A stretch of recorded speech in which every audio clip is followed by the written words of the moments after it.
নমস্কার, কৃষ্ণা টক্স বাংলা চ্যানেলে আপনাদের স্বাগতম। আজকের ভাবনা, মানুষের বিশ্বাস কেন ভাঙে।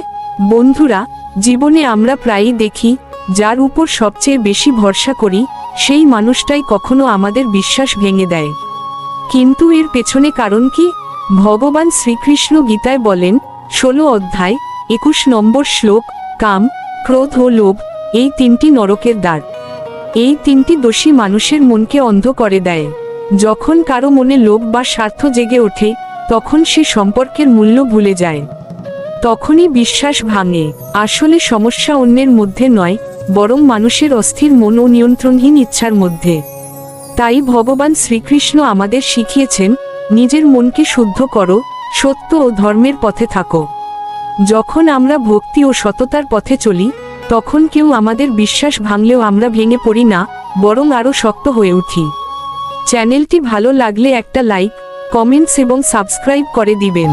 হরে কৃষ্ণ।